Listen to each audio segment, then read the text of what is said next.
what Woodstock has meant as a piece. Historically, it features Jimmy's scintillating performance of the Star-Spangled Banner. That's the centerpiece of it. And when you look at the original Woodstock movie, Jimmy's only in there for about 15 minutes. What's missing is the entire performance. He played for 2 hours, which was filmed, and we have the multi-tracks of that. The footage for Jimmy's performance was resting in the vaults at Warner Brothers and had never been seen before.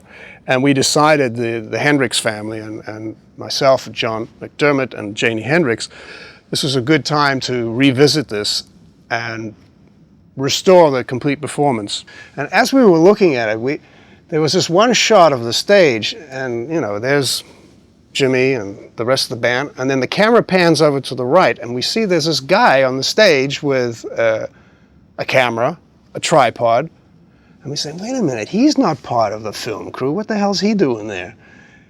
Apparently it was this young kid. He had been given one of the early beta type recorders, and it was a black and white video recorder with a camera, and everybody thought he was part of the crew. And we said, geez, we got to find this guy. We found the footage. It had been lying in his attic for like 30 years, and we restored it. So when you buy the DVD, there's 2 DVDs. There's the full color version, and then there's this black and white. And I synced up the 5.1 to this as well. So it actually covers 2 or 3 songs that were never covered by the original footage. In the process of mixing 5.1, what are we going to do? It's 8-track 1-inch, this is the sound. Essentially really 7 tracks, because the 8th track is a pulse sync track. And certainly recording this was a challenge, because there was very little communication from where I was in a truck behind the stage to the stage. It was all done with hand signals and people yelling and waving hands and stuff like this. It was very primitive.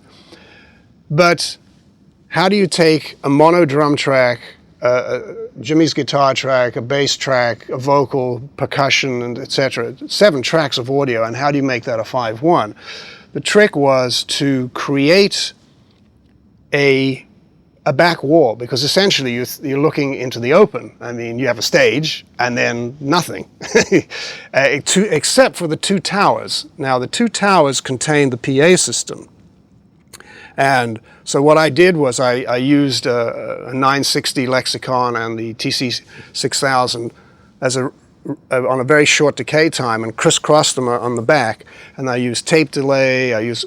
Here's what I was trying to get at, is that I like to use the best of the digital world and the best of the analog world and integrate them in such a way that they complement. And I think that's critical, certainly in this particular instance, because it's Jimi Hendrix after all. I mean, you can't make it sound quote unquote digital. It can't have a harshness to it.